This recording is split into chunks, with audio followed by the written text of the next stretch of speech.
AfCFTA's digital trade rollout, and a model legislative toolkit with UNCTAD and ITC to guide Parliament. The Nigerian Data Protection Act of 2023 safeguards privacy. So we are not only handling governance, we're not handling only private sector, we are breaking down the digital space into individual lives, the right to privacy. For Nigeria and the African continent, Kalu insists that Parliament must legislate not just for today, but for a digital future that bridges trust, opportunity, and inclusive growth. Anieti Patrick, reporting for Global TV. The Rivers State House of Assembly has sent a fresh message to Governor Siminalaya Fubara, urging him to immediately submit the list of commissioner nominees for screening and confirmation. The call came as lawmakers reconvened in Port Harcourt for further first plenary after a 6-month suspension triggered by the declaration of emergency rule in the state.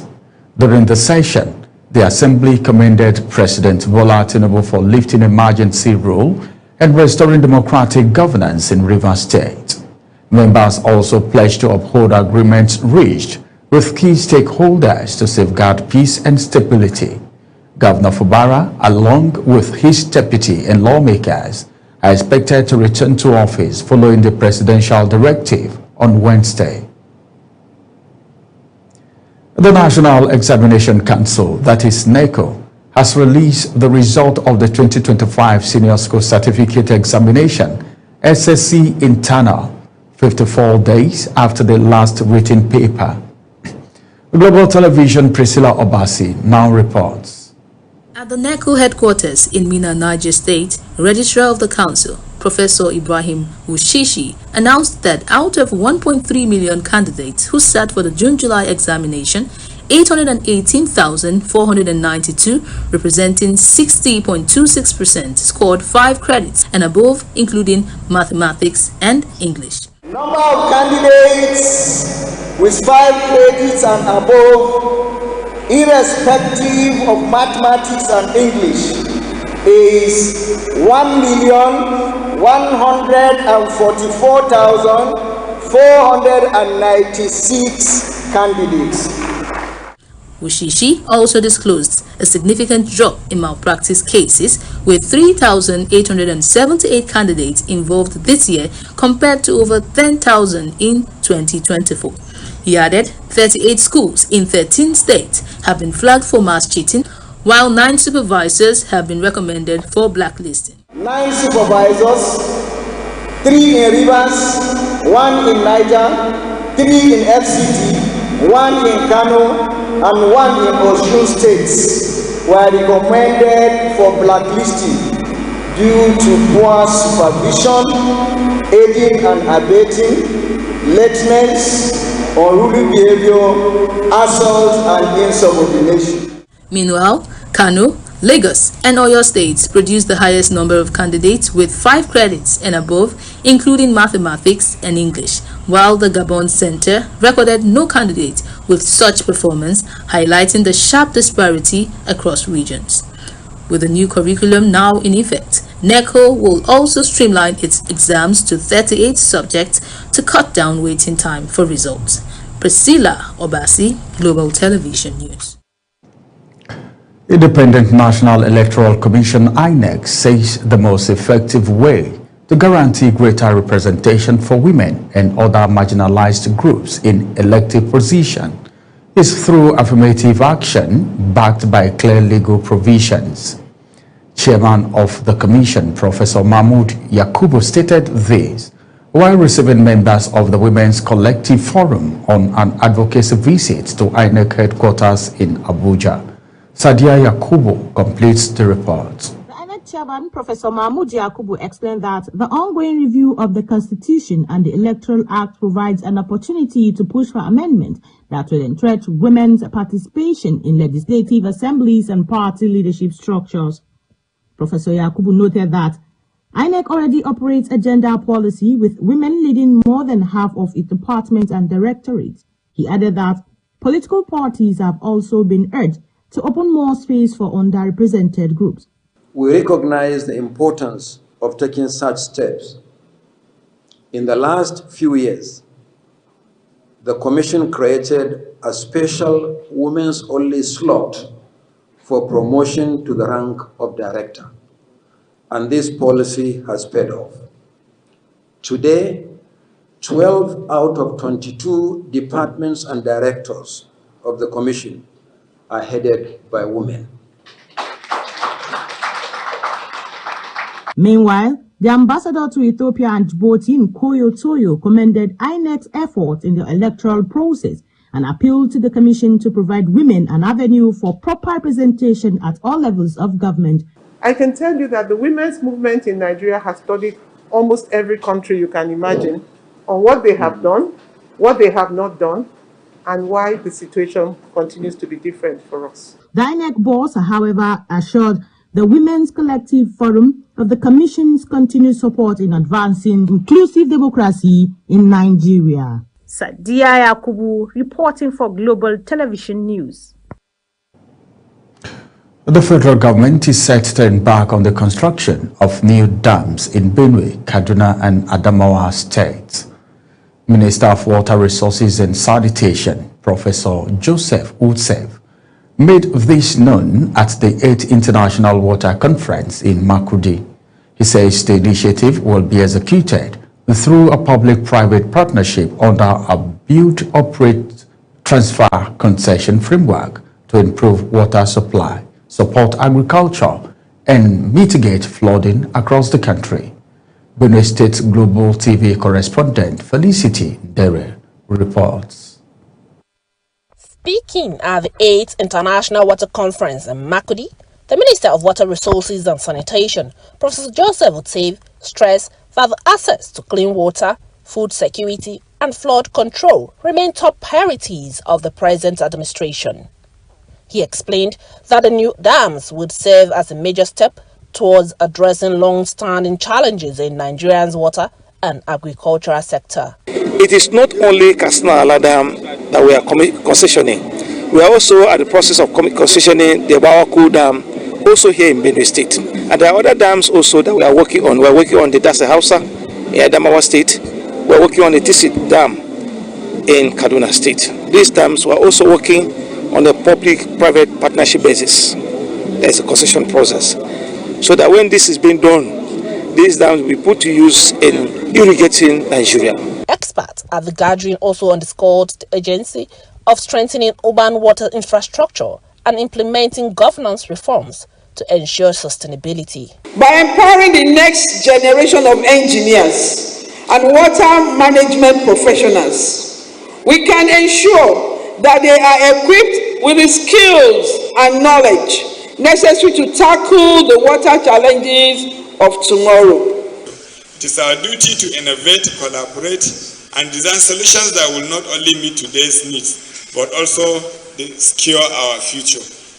In the next 3 days, we shall interrogate the key issues towards the Sustainable Development Goals, particularly SDG. The Benue State government, through its Chief of Staff, reaffirmed its commitment to supporting the project and ensuring they deliver long-term benefit to local communities. And how do we do that? We're looking at a model now where the service providers will be given the mandate of maintaining those skills such that they become sustainable.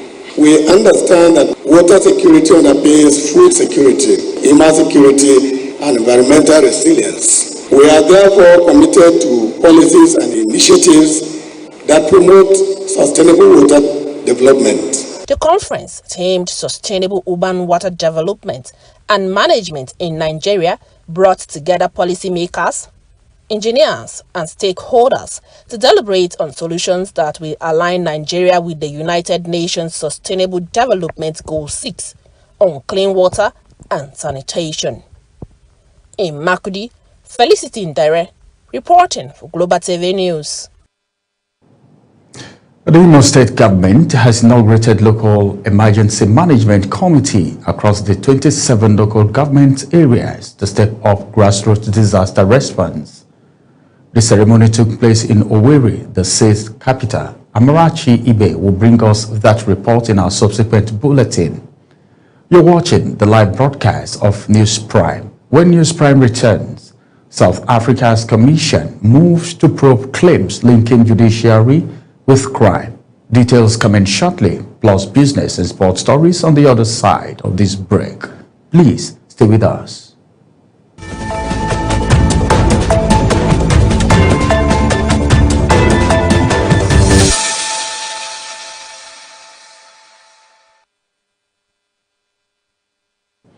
Welcome back from that break. Now let's take you to the world of business, where the Oil and Gas Trainers Association of Nigeria has restated its resolve to continue grooming effective fit-for-purpose skill for a stronger and more resilient energy industry in Nigeria.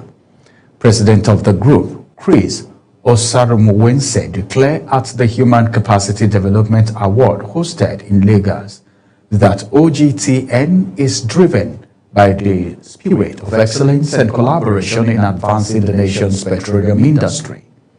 The event held in Lagos recently recognized 11 trainers, policy drivers, and corporate citizens across 10 categories, celebrating excellence, commitment, and impact in human capacity development within the industry.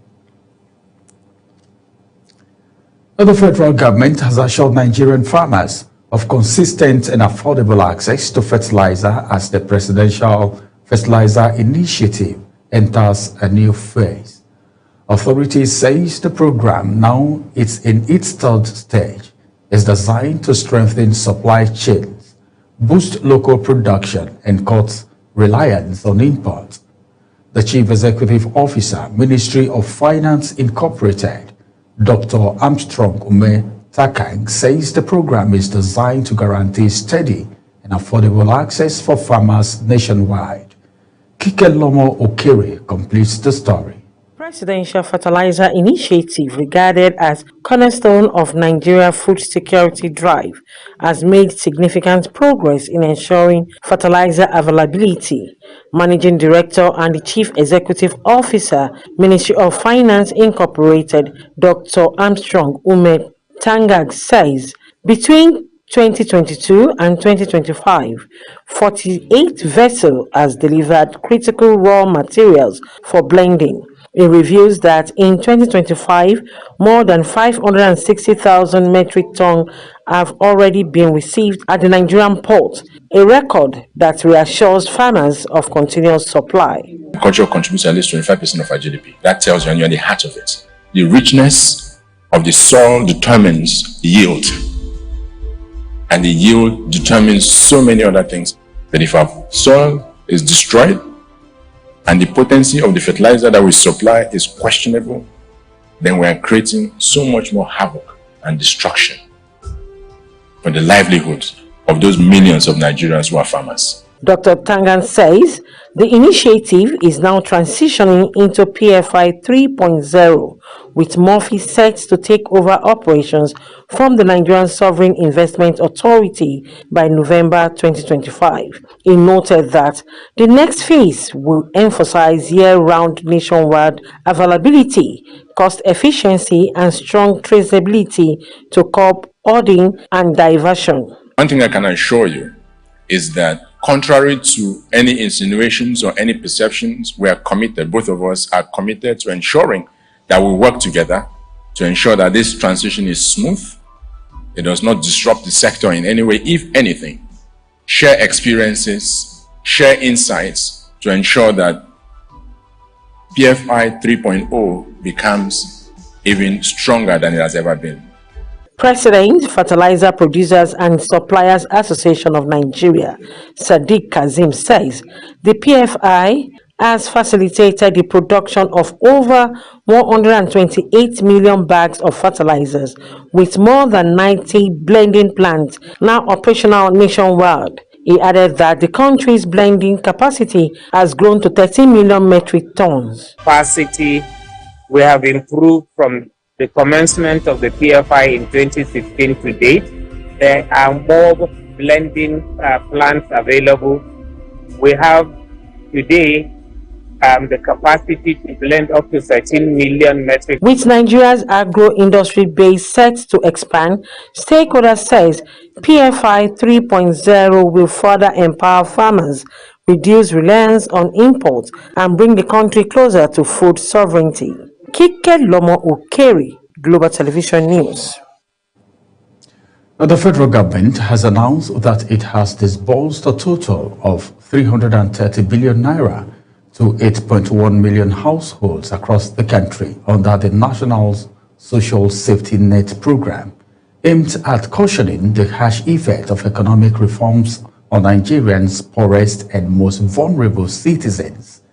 This was disclosed in Abuja by the Minister of Finance and Coordinating Minister of the Economy, Wale Edun, after a review meeting of the Special Presidential Panel on Social Investment inaugurated by President Bola Tinubu in February.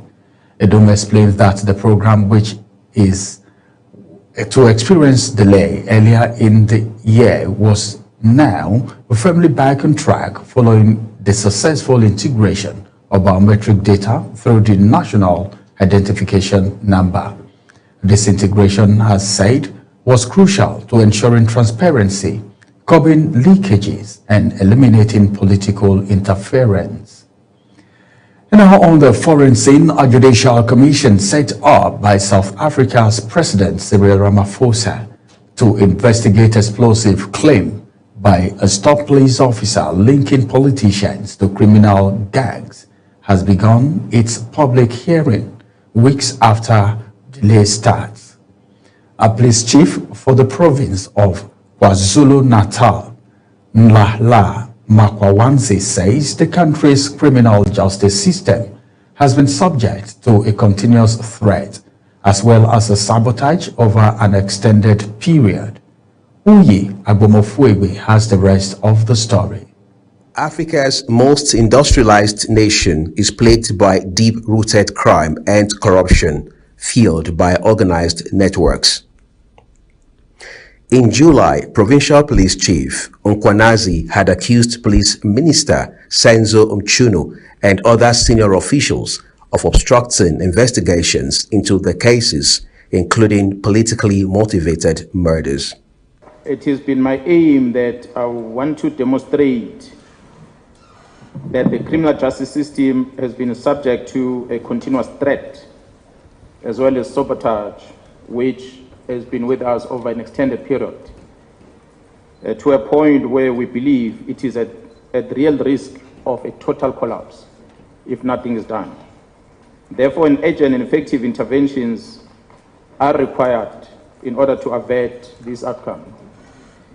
Mkwanazi, a prominent lieutenant general with more than 3 decades of service, was the first to testify before the panel in the capital, Pretoria. He has placed a demand on the commission. And I believe this commission will stand to play a very important role in order to help us to prevent this total collapse of the justice system in our country. His allegations had led President Ramaphosa to suspend Mchunu and announce the 3-member commission chaired by a former Constitutional Court judge. Uyi Agbomofuegbe, reporting for Global TV News. United States Embassy in India says the administration of United States President Donald Trump has revoked and denied visas for some Indian business executives over allegations that they are involved in the trade of fentanyl components.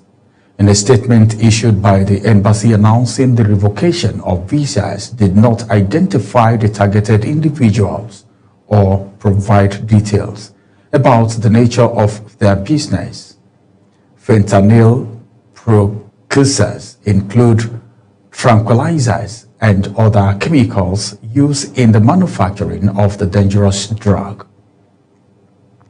And now to the world of sport. Super Eagles have slipped 1 place to 45th in the latest FIFA World Ranking after mixed result in recent international matches.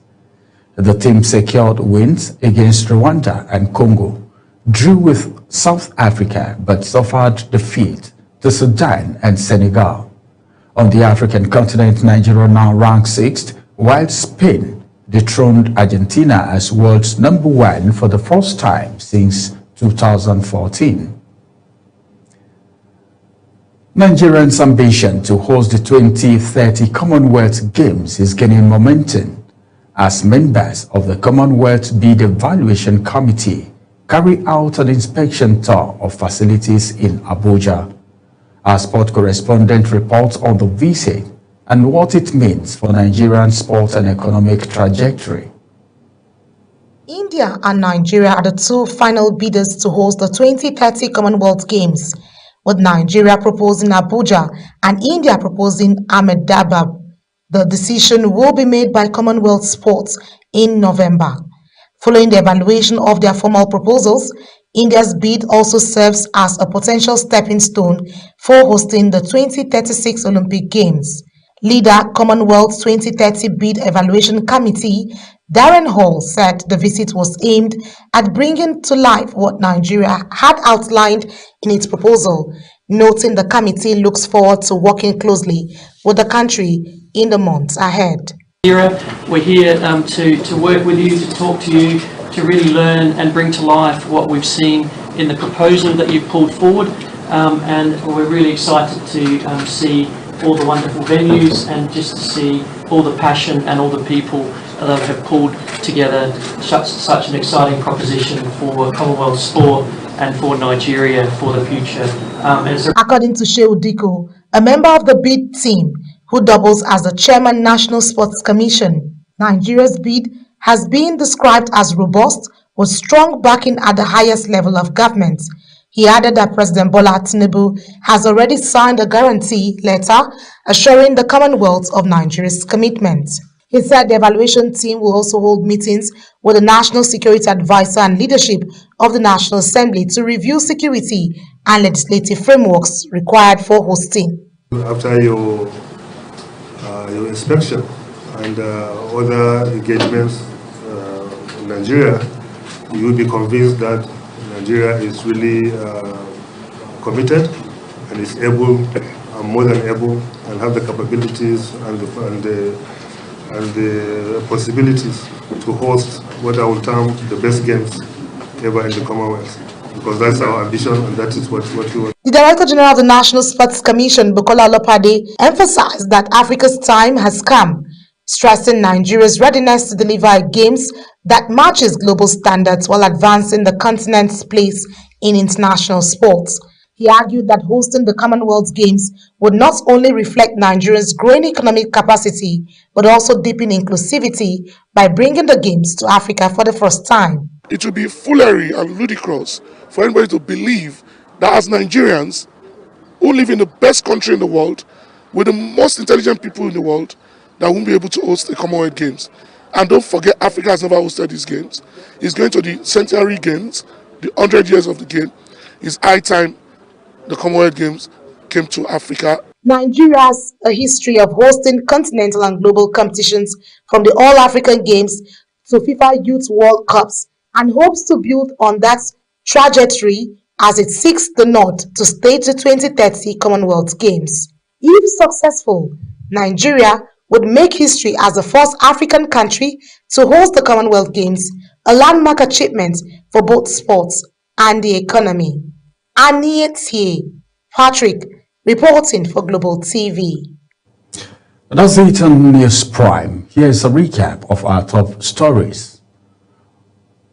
Vice Presidential Kashim Shettima is presiding over a meeting of the National Economic Council. It's first since President Bola Tinubu revived calls for the creation of state police to tackle worsening insecurity. And in business, the federal government has announced that it has disbursed a total of 330 billion naira to 8.1 million households across the country under the National Social Safety Net Program, aimed at cushioning the harsh effect of economic reform on Nigerians' poorest and most vulnerable citizens. On this foreign scene, a judicial commission set up by South Africa's President Cyril Ramaphosa to investigate explosive claims by a top police officer linking politicians to criminal gangs, has begun its public hearing weeks after a delayed start. And finally, from the World of Sport, Nigeria Super Eagles have peeled one place to 45th in the latest FIFA ranking after mixed result in recent international matches. A quick reminder that Global TV is on DSTV channel 365 and Star Times channel 276. Kindly follow us across all social media platforms now showing on your screen using @Global TV NG. I am Ramsey Enoch Agbo. Many thanks for watching.